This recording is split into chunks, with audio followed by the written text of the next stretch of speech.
This is our Bobcat 328D mini excavator. And I've been working this thing. I took it on a job yesterday. And everything worked fine, but today I got ready to unload it off the trailer. And I couldn't get it to start, but I finally got it to start back. I primed it. That didn't seem to make any difference. I checked to make sure that the fuel shut-off solenoid was working. It is. But there's a lot of fuel seeping out around them three ports right there. And I believe this thing has O-rings in it. I ordered some Boone O-rings. I'm trying to figure out if I can get this out without taking this neck off the intake. Let's see what we can do. Let's get into it.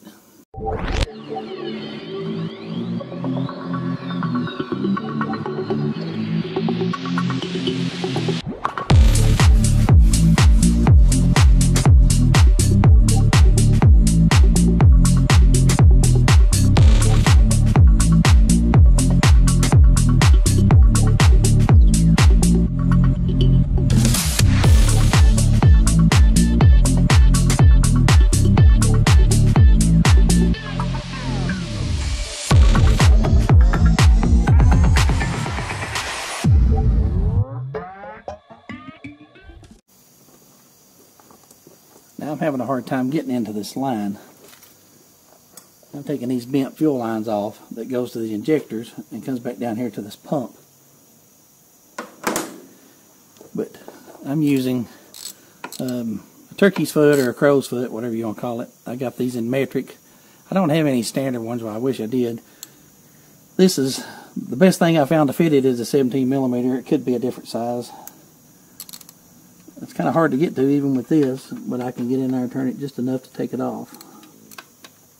There's a hummingbird flying above my head. I don't know if you can hear him. I don't know why he's flying above my head, but he is. I can get about 3 or 4 little cranks. And then I can rotate it around. Get a few more.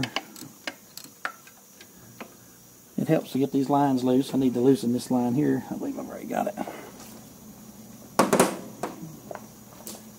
This is the last. This is only a 3-cylinder. It's a Kubota engine, and they're fairly reliable.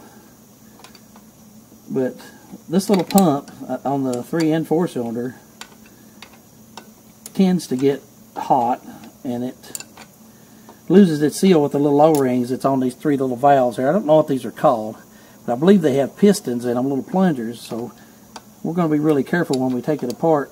Make sure we don't lose any parts or get them out of order. I don't know much about these. I definitely don't know how to put them back together without looking at it.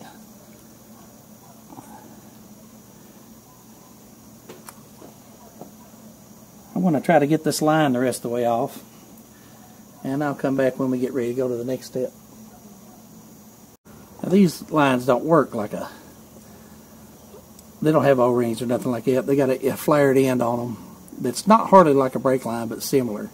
They're really strongly reinforced because they're made to hold a lot of pressure. And I'm going to blow these lines out with brake parts cleaner and clean these ends up before we put them back on. Now we're getting ready to pull these set screws off that holds these in. And I'm going to be careful when I do that, make sure nothing flies apart. Now these bolts back in here that hold these 3 valves in are Torx. And this is a T30 Torx, and I had to put a lot of pressure, put some vice grips on this plier to get it to break loose, and they were really tight. I'm going to get these loose, and then when I get ready to pull these valves out of here in a second, I'll show you what we're going to do here. Now the reason I suspect this is the problem is this thing runs good when it's cold. It starts up, doesn't have any problems at all, except for today. It was cold today and it wouldn't start. But I believe that these O-rings are expanding and contracting where they're worn out, and they're letting the fuel pressure bleed off when this thing shuts off. It pushes all the fuel out, and if you don't prime it when you get ready to start it back up, you're not getting any fuel, not getting no fuel pressure, not enough to fire the injectors. So I've seen this happen before. Another thing it could be is I could have a bad injector. and whenever this thing shuts off, it bleeds off the pressure through one of the injectors, and that would mean if it does that, your oil level will usually go up. And I checked the oil in it yesterday, and haven't checked it today. I meant to check it before I started it up, but you're going to notice something here. The full level is right there. It's right here. When I take the dipstick out, it's above that. Now that's not immediately concerning me because I can't smell any diesel fuel in the oil, but the oil is overfilled quite a bit. It's about 1/4 of an inch past that full mark. No, that's the full mark there. So let's look at it again.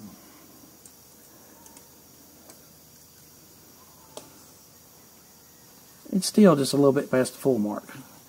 So when I change the oil, if the oil continues to go up, that means we've got a bad injector and it's putting oil, and it's also washing down our cylinders. That'll ruin your motor. You don't want that. But we're going to start with these seals on this pump and put these, I said Buna in a while ago. That just means they're Buna nitrile O-rings. They're made for hydraulic pressure, and they won't melt whenever diesel fuel and hydraulic fluid gets on them. Buna is the way to go, Buna nitrile. And that's what, if you order these from the factory, you get the same O-ring. Okay, I believe I've got piece loose. It doesn't feel like it has any spring tension, but it does have a spring under it and a plunger. Don't take that out. And here it is with the O-ring. The O-ring is hard as a brick. So that's all I'm going to replace is this O-ring. It runs back down and goes back over that spring and plunger. And then you've got this lock bar. Once you get it down in there, that lock bar squeezes each side to where it can't turn anymore. I don't believe these are adjustable. Like I mean, I don't think they're sitting there at a certain torque. We'll soon find out. I think I read somewhere that you get these out of adjustment if you don't put them in the same amount of turns. But this one's all the way down. This one's up quite a bit. And that may have something to do with the fuel pressure. I'm going to have to read on it a little bit and find out. After reading a little bit more about this, these are your injection control valves that are on top of the pump. And there's a spring and another valve and I guess a little rod down in there. Whatever you do, if you take one of these apart, don't take any of that stuff out.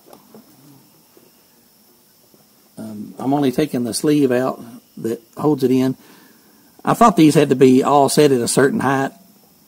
They don't. You just run them down until they're snug in the O-ring seats, and then you put your lock bar on and it holds all three of them. I thought these had to be adjusted at different heights to change the fuel pressure. That's not the case. You do your timing. The timing's based on shims underneath the pump, so it doesn't affect the timing at all.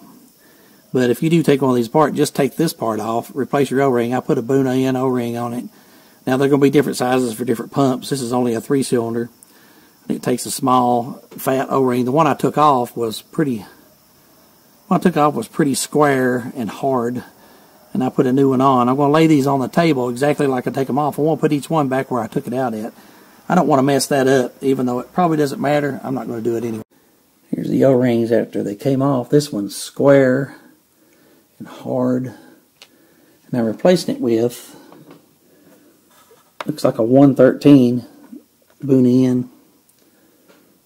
Now, like I said before, Buna in is just Buna nitrile. Just a nitrile O-ring that's resistant to oil and diesel fuel. It looks a little smaller, but it's actually, it's the same diameter, it's the same thickness. Whenever I stretch it over this base, I left the old one still on this one. But when I stretch over this base, it fits perfectly. Let me get this off here. This one broke off coming up here. And it's just as brittle as it can be. So I'm pretty sure that that's done for.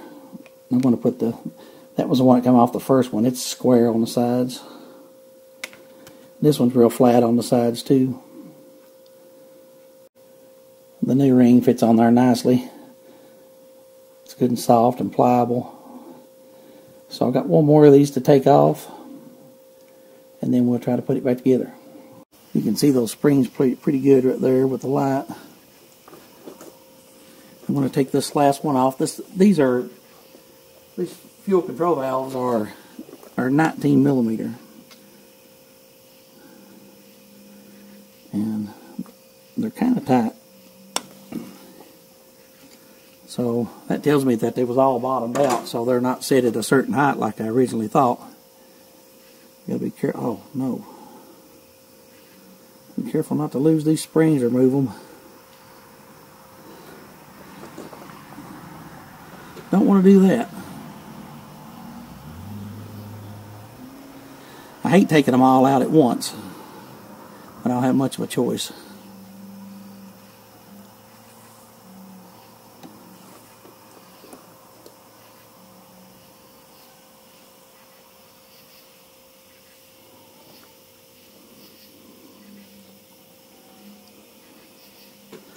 Because you have to go from left to right to get them out, to get the wrench on them. Try using the wrench without hitting those springs. My fingers just bouncing off those springs.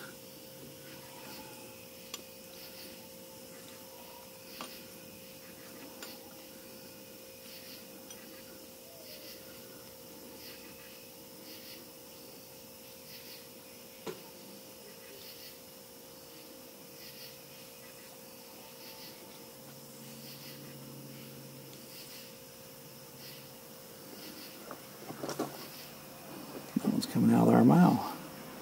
There it is. Oh, I'll knock that one over too.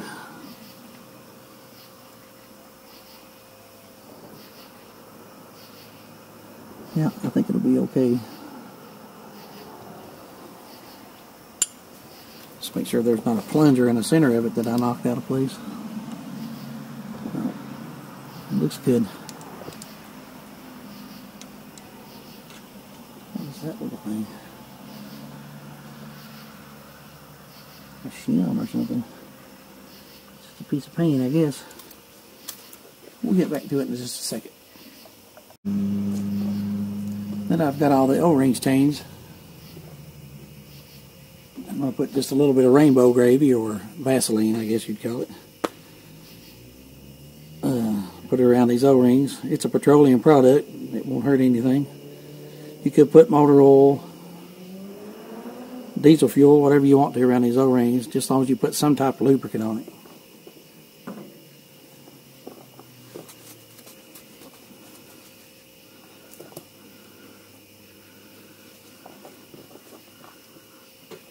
I'm going to try to drop this back on here without messing that spring up. Keep it straight.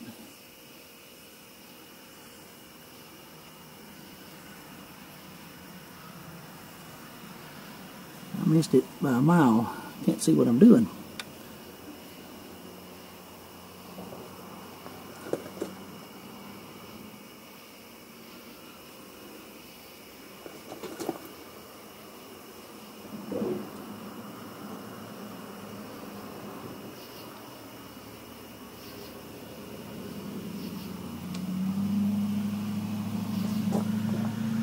She's on there.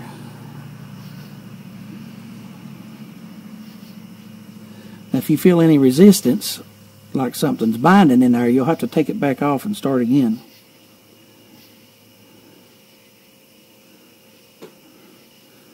Because as soon as you feel pressure, that means the spring or the valve 1 is crossed up. I can see the O-ring. Doesn't look like it's going down in there all the way. Maybe too fat.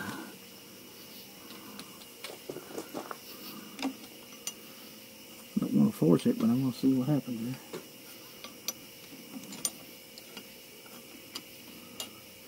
It may just cut it. I might have too fat of an O-ring. It's seating.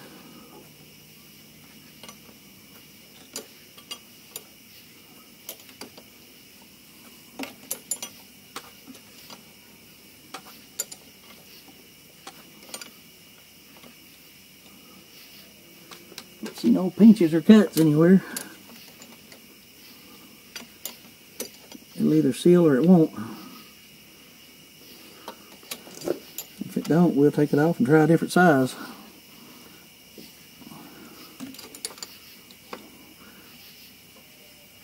I'm just going to get it about as tight as it was.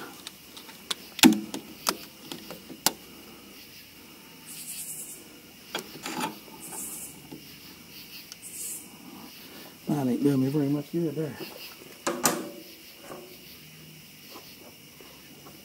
Like I said before, I'm keeping these in order. I think that's important, even though they look exactly the same. Now I'm going to drop this one over that spring without knocking anything out of place.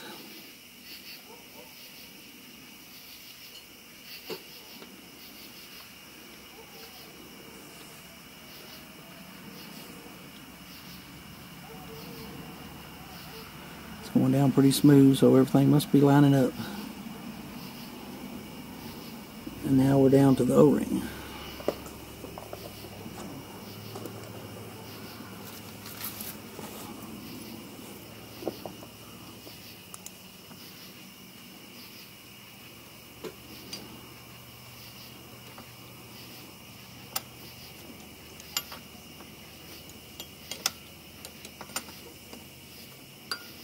Make sure that O-ring goes down in there. If it don't, we've had it. We'll have to change it.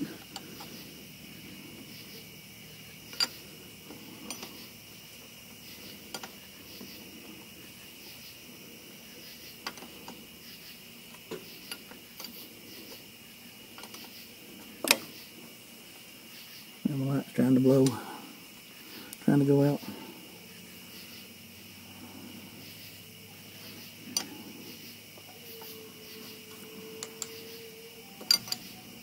Looks like our coon dog across the road is treed somewhere.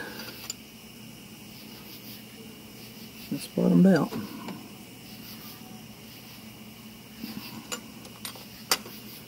Get it as tight as we felt like it was before. Diesel fuel coming out for some reason.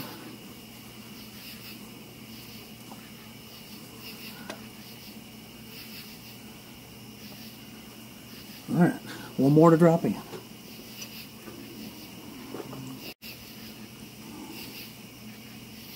Oh, gotta put some Vaseline in it.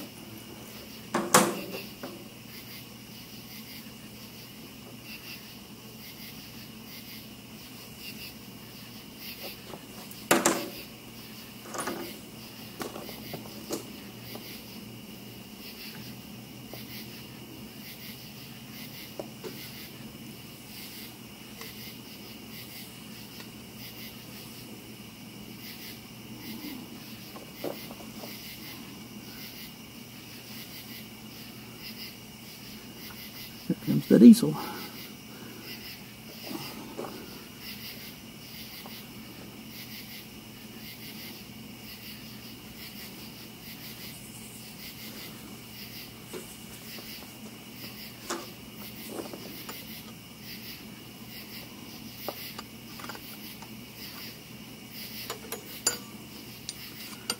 Hold 2 flashlights and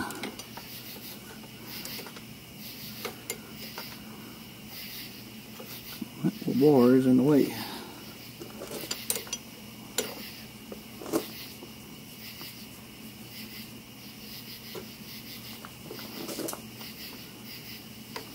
I'll get all these in, get the lines back on, and we'll check it out.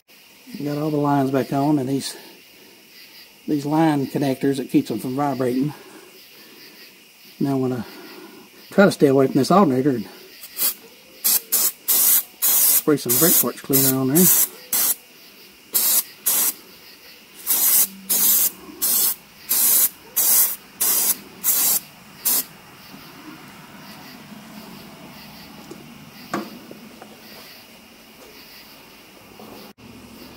Okay, next thing I'm going to do is open this bleeder valve up. And press down here on the bottom, there's a priming bulb. That should push all the fuel back up into cylinder or the injectors. So there's a bleeder return line over here. Now it should be ready to start.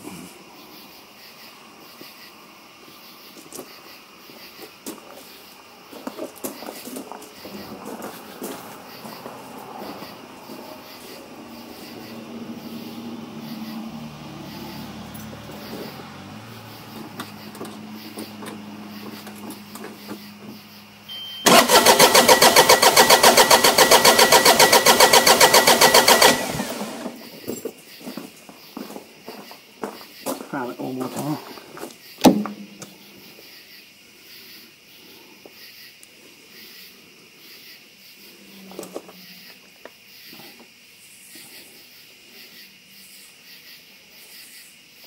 I feel fuel coming somewhere.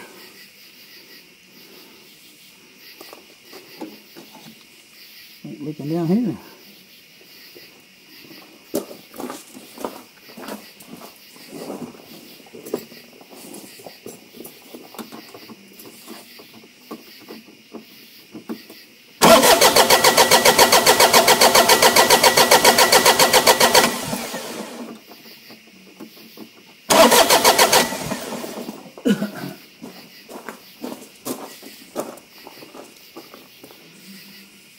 Let's see.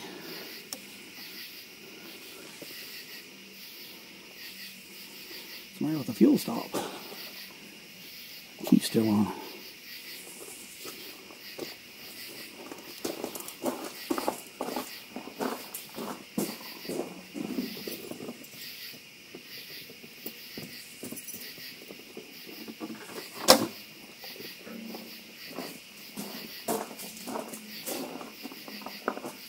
Shouldn't have stuck on, I wouldn't think.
Okay, got her shut off. I did run it for about 10 minutes. I'm seeing nothing here. And I've checked all of my lines. I'm not seeing any leaks. This thing was real bad. You can see there's diesel all down in the bottom, running all down the side of the block. It was all over the pump. It was coming out of those seals, I suspect. But once it got primed up and all the cylinders started hitting it, started running good. It starts right back up after shutting it off. I need to let it sit for a couple days and actually need to work it. I'll get out here to the yard and work it and see what happens. But I just done it with a few basic tools, a few screwdrivers, 30 Torx. I did have to use those crow's foot on 2 of them. And I got 2 different size crow's feet. I got a 17 and a 19 that I had to use just to get to the hard to reach ones. a few paper towels, but just a handful of stuff. A little bit of Vaseline for the O-rings, and that goes a long way. But now that we got everything put together, I did have to have a special O-rings, but they're just O-rings. They're just Buna nitrile O-rings, and I used a 113, and that's like a P14 JAS fitting, or the actual size in millimeters is what, 13.8 by 2.4. So it worked out pretty good. I got this online. These may have been $10 online, and I don't think these are China. See, it says JIS O-ring kit nitrile 90 black. It's hard to see with the glare on it, but I was under the impression these came from Japan instead of China, but it doesn't say one way or the other. They're probably come from China by way of Japan. Who knows, really? I cleaned my little mess up, and I guess we're done. But in a couple of days, we're going to order a new fuel gauge for this Bobcat. The problem with it is when it's on full, it reads empty, but it says high fuel level warning. And then when you are getting low on fuel, it says full. So something's jacked there. Maybe the wires are on backwards. I had the floor out of it a while back because I thought I was going to put a pickup tube in it, because I thought that was why this thing was losing its prime or running out of gas when it got down to half a tank. That's what he meant. But he said it goes directly to E when it gets below half a tank. Actually, this goes to full when it gets below half a tank. But a little more investigating to do, a little more work. But I do appreciate you guys riding along with me. I had fun. This was a little project that I got scared at first. I got worried about those fuel things that goes on top of the fuel pump. I got worried that they had to be set at a certain torque or at a certain depth, but it seemed to work okay. But please like and share if you don't mind, and subscribe to our channel. I'm still looking for subscribers. I do appreciate everyone that I get and everybody that watches. Thanks you guys for watching. Stay clean.